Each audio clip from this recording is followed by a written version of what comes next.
Good evening, जय हिंद आप सभी साथियों को। बहुत बहुत स्वागत है आपका फैमिली एजुकेशन टूर में। दोस्तों, पिछली क्लास में हम लोगों ने देखा था भारतीय संविधान की पृष्ठभूमि, हिस्टोरिकल बैकग्राउंड, भारतीय संविधान का निर्माण और भारतीय संविधान की उद्देशिका। इन दोनों ही वीडियो को आप इस वीडियो के साथ देख सकते हैं। मतलब हम लोगों की जो प्ले लिस्ट है उसमें आप इसको देख सकते हैं।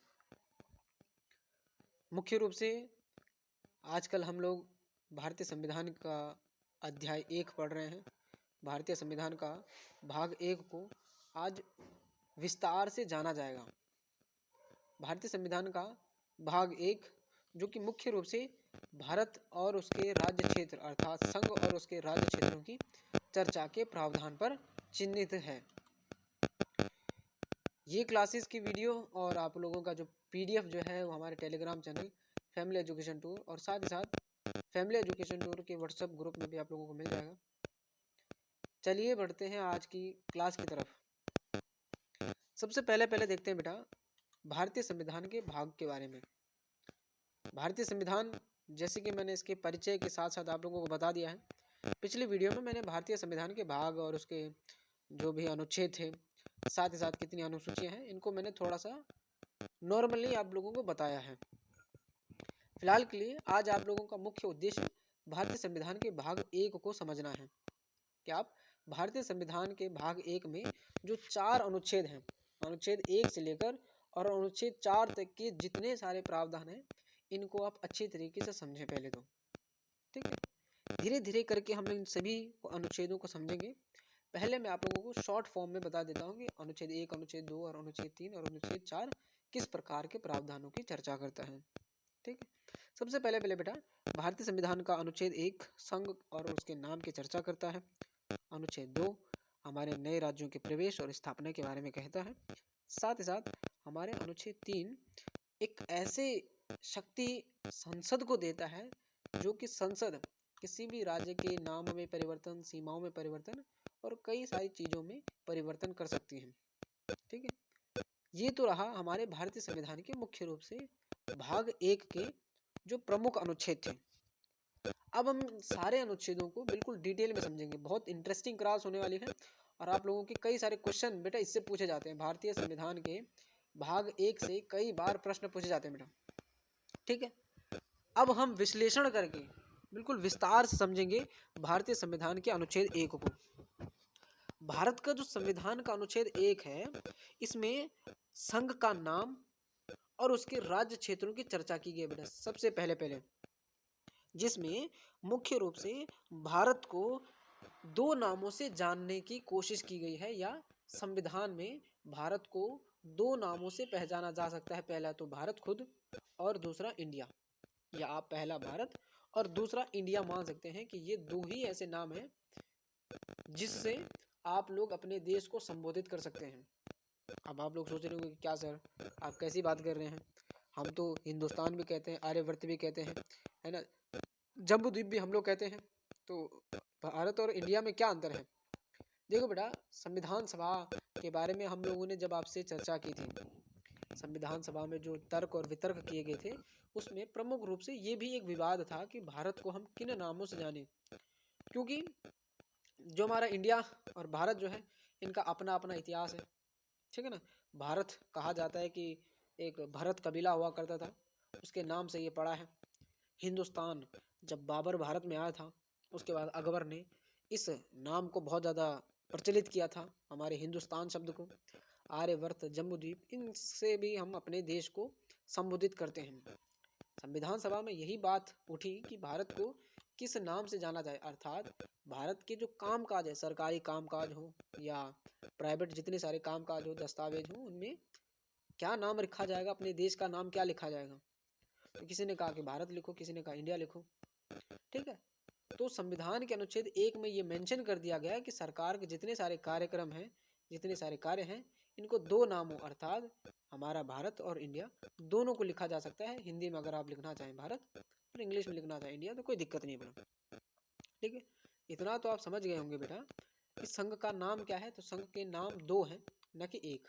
संघ का नाम एक तो भारत भी है और दूसरा इंडिया भी है बेटा। इसके अलावा इसी अनुच्छेद में राज्य क्षेत्रों की भी चर्चा की गई है कि आखिरकार हमारा देश का नाम तो सेलेक्ट हो गया है, हम अपने देश को क्या कहेंगे, भारत कहेंगे या तो इंडिया कहेंगे, लेकिन ये कितना बड़ा है और इसका राज्य क्षेत्र कितना बड़ा है, इसकी चर्चा बेटा अनुच्छेद 1 में ही की गई है। अर्थात अनुच्छेद 1 में ही उसके राज्य क्षेत्र कि कितना बड़ा हमारा राज्य होगा इसके बारे में बताया गया है। ठीक है, भारत के राज्य क्षेत्र मुख्य रूप से 3 तरह के हैं। पहले तो पूरा का पूरा संघ, उसके बाद राज्य और उसके बाद तीसरा जो हमारे केंद्र शासित प्रदेश हैं। ठीक है ना, मतलब भारतीय संघ में कौन कौन शामिल है, तो भारत के राज्य भी शामिल है। भारतीय संघ में और कौन कौन शामिल है, तो भारतीय संघ में केंद्र शासित प्रदेश भी शामिल है और कुछ ऐसी जमीनें जिनको भारत ने या तो उधार लिया है, ठीक है, या तो कब्जा किया है या तो अधिग्रहण करके रखा है। ठीक है, मतलब कि भारतीय जो संघ है, ये हमारा देश है, इसमें क्या क्या है, तो इस हमारे देश में एक तो राज्य भी है, केंद्र शासित प्रदेश भी हैं और तीसरी जो सबसे इम्पोर्टेंट चीज़ है कि या तो भारत ने किसी की ज़मीन को कुछ दिनों के लिए लीज पर ले रखा हो, उधार ले रखा हो, या तो अवैध रूप से कब्जा किया गया हो या वैध रूप से किया गया हो या छीन कर या विजय करके प्राप्त किया गया हो। ये सारे के सारे क्षेत्र बेटा भारतीय संविधान के अनुच्छेद 1 में संघ क्षेत्रों में आते हैं। ठीक है ना, इतना तो आप लोग समझ ही गए हैं। डॉक्टर भीमराव अंबेडकर जी ने इसे एक परिसंघ की, है ना, मतलब परिभाषित किया है, परिसंघ को परिभाषित किया है।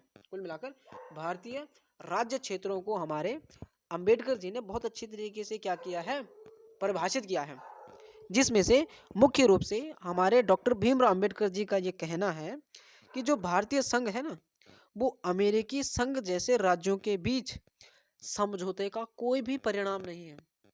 समझो इस बात को कि जो हमारा अमेरिका देश है ना बेटा, अमेरिका में क्या प्रावधान है, तो अमेरिका की जो राज्य जो हैं वो अमेरिका से कभी भी अलग होने के लिए कह सकते हैं कि हम अलग हो रहे हैं भाई साहब। मान के चलिए ना कि अमेरिका कोई भी राज्य है, वो अमेरिका में एक ऐसा प्रावधान है कि अमेरिका के राज्य जो है ना वो हमारे अमेरिका से अलग हो सकते हैं, लेकिन भारत का ऐसा कोई मैटर नहीं है।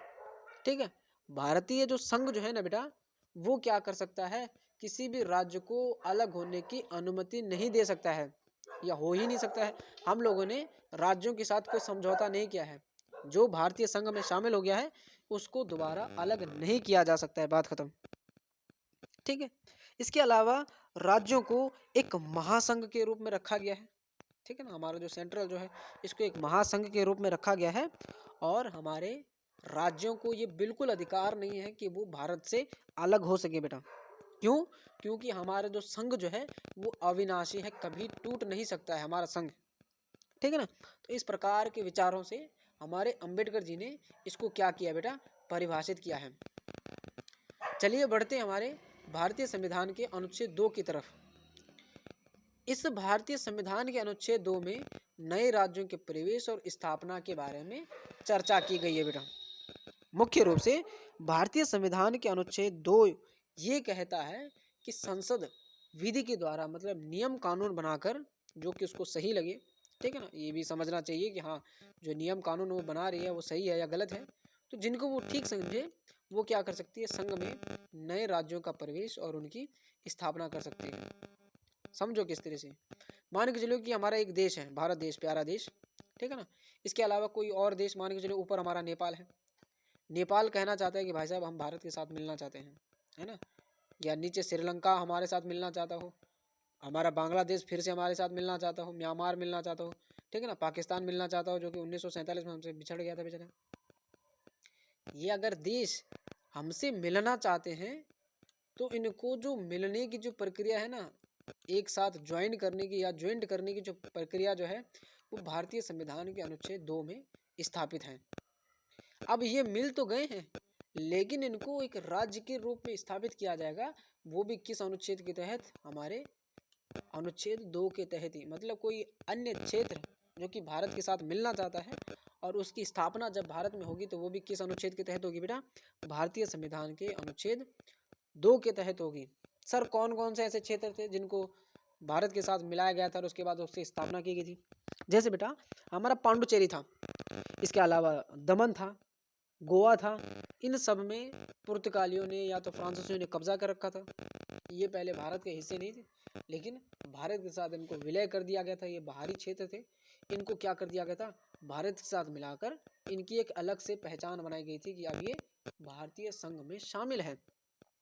ठीक है, तो इस प्रकार का प्रावधान अनुच्छेद 2 में हमें देखने के लिए मिलता है। चलिए अब देखते हैं हमारे भारतीय संविधान के अनुच्छेद 3 को।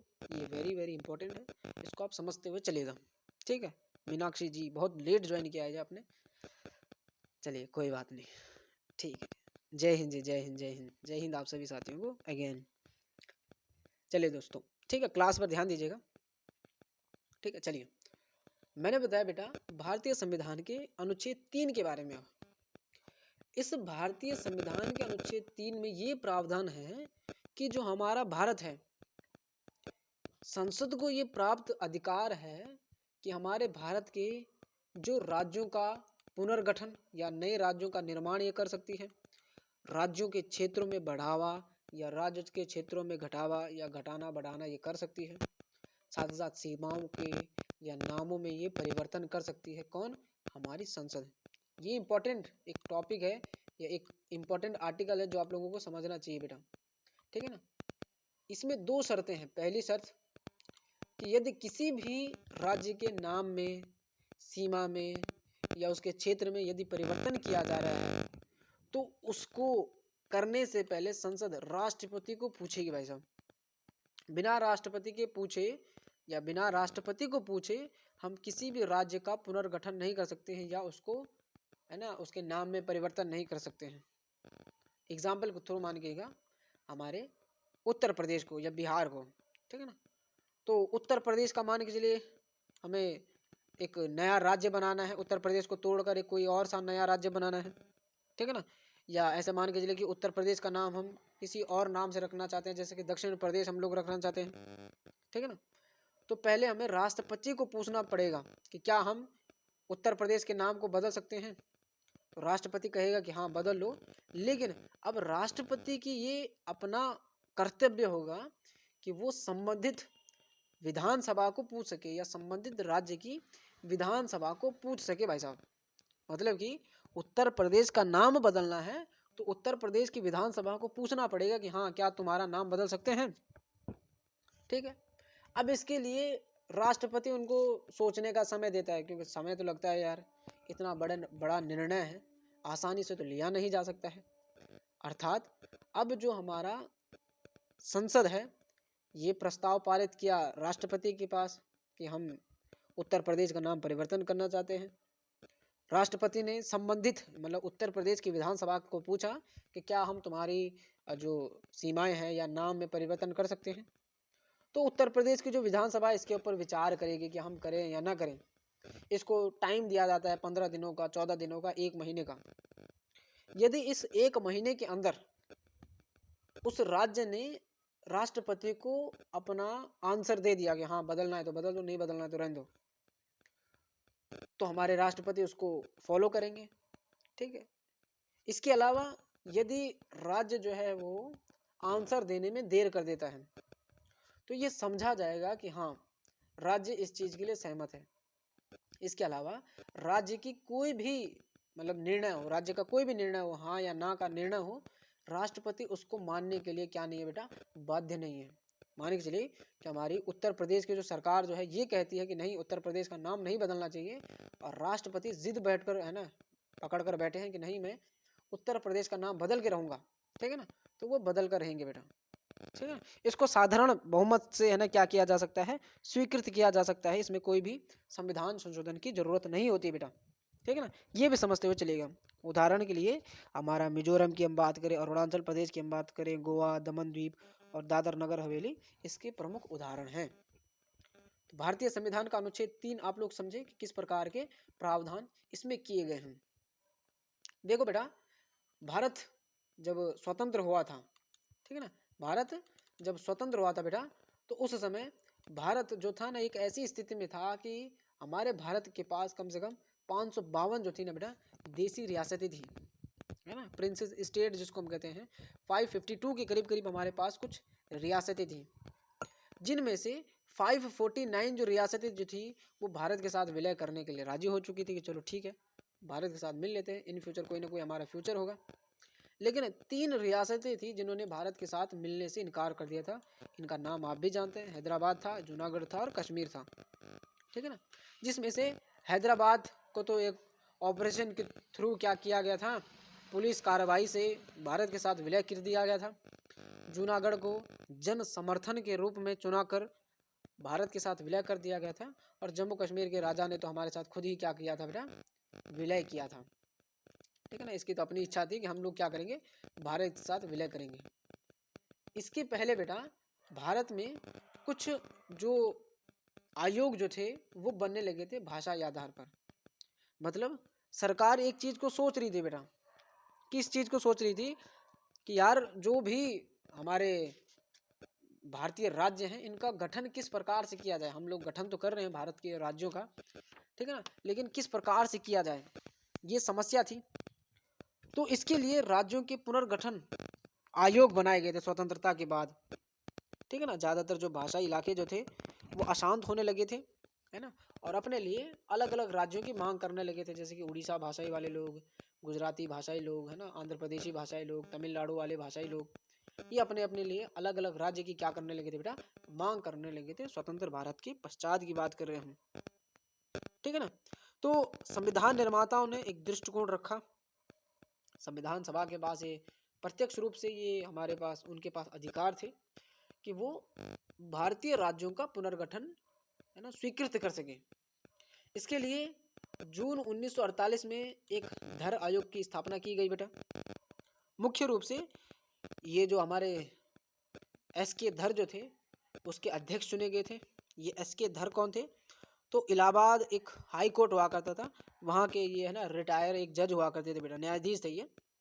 तो उनकी अध्यक्षता में क्या की गई थी, एक सदस्य, है ना, बनाए गए थे, एक आयोग इनके द्वारा बनाए गए थे। इसमें कुछ अन्य सदस्य भी थे, जिसमें से जगन नारायण लाल की हम बात करें, एक वकील के रूप में और संविधान सभा के अध्यक्ष के रूप में, सदस्य के रूप में ये चुने गए थे। इसके अलावा एक पन्ना लाल नामक एक व्यक्ति थे जो कि ये एक सिविल सेवक थे बेटा। तो एस के धर के साथ साथ 2-3 और लोगों ने भी काम किया था इस आयोग को चलाने में। धीरे धीरे करके इन्होंने अपना कार्यक्रम शुरू किया और अपनी रिपोर्ट दी 1948 में। इन्होंने क्या की थी बेटा, दिसंबर के करीब करीब इन्होंने अपनी रिपोर्ट जो थी वो प्रस्तुत की। क्या कहना था इनका, इन्होंने कहा बेटा कि जो हमारे भारतीय राज्यों का जो पुनर्गठन है इसको भाषाओं के आधार पर मत करो। किसके आधार पर करो, प्रशासन की सुविधाएं जो हैं उसके आधार पर इसकी क्या की, गठन की सिफारिश की बेटा। किसने, हमारे धर आयोग ने। परिणाम ये हुआ कि सामान्य से मुख्य रूप से निराशा पैदा हुई। कांग्रेस के द्वारा एक और भाषाई समिति की नियुक्ति की गई।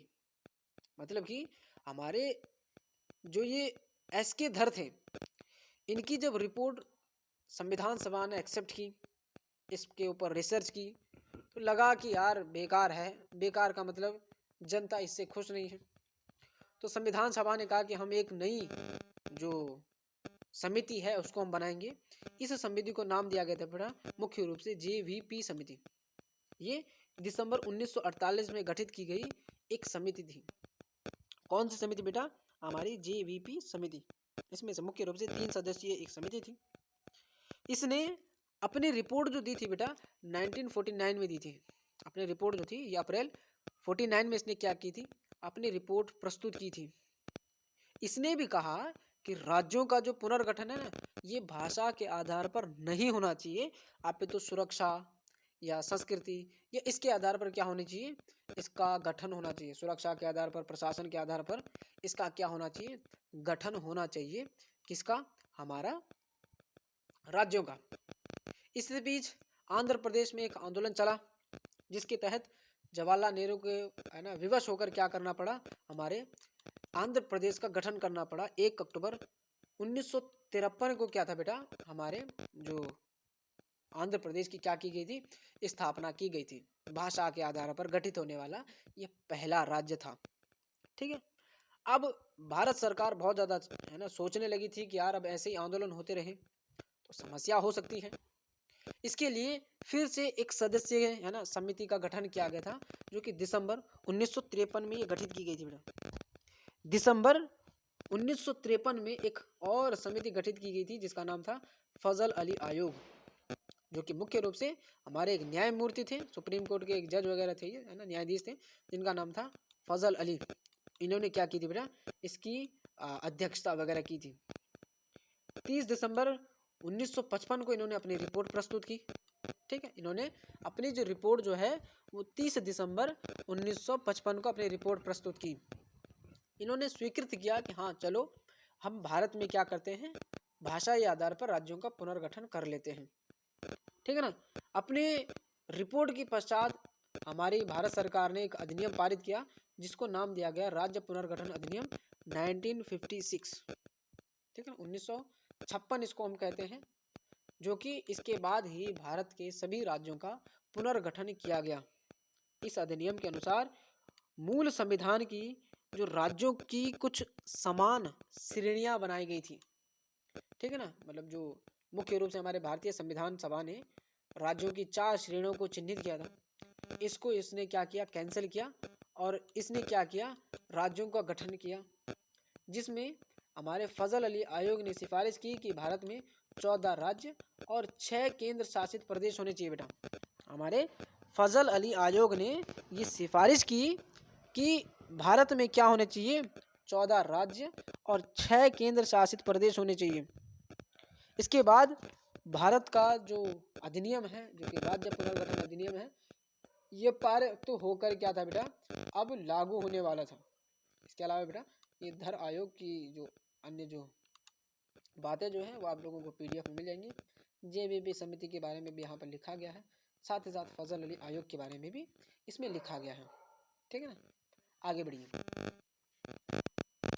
भारतीय राज्यों का जो पुनर्गठन किया गया था बेटा, ठीक है ना, भारतीय राज्यों का जो पुनर्गठन किया गया था वो किस प्रकार से किया गया था या कैसे कैसे हमारे भारतीय राज्यों को पुनर्गठित किया गया था, उसकी चर्चा यहाँ पर देखने के लिए मिलती है बेटा। भारतीय संविधान में कुछ संशोधन के माध्यम से, कुछ विलय के माध्यम से क्या किए गए थे, संघ में शामिल किए गए थे। इसका उदाहरण आप 14वें संविधान संशोधन अधिनियम 1962 में, जो कि पुडुचेरी को भारत में एक केंद्र शासित राज्य के रूप में क्या किया गया था, चिन्हित किया गया था, मिलाया गया था। इसके अलावा 1961 में बेटा सैन्य कार्रवाई अर्थात ऑपरेशन विजय के द्वारा गोवा, दमन द्वीप की हम बात करें, इसको पुर्तगालियों से मुक्त करके भारतीय राज्य में क्या कर दिया गया था, या भारतीय संघ में इनको जोड़ दिया गया था। 1960 के दशक में यदि हम देखें 15वें संविधान संशोधन के द्वारा, तो हमारे गुजरात का पुनर्गठन किया गया था बेटा। नागालैंड को 1963, हरियाणा को 1966 और हिमाचल प्रदेश को 1971 के तहत भारतीय संघ में शामिल किया गया था।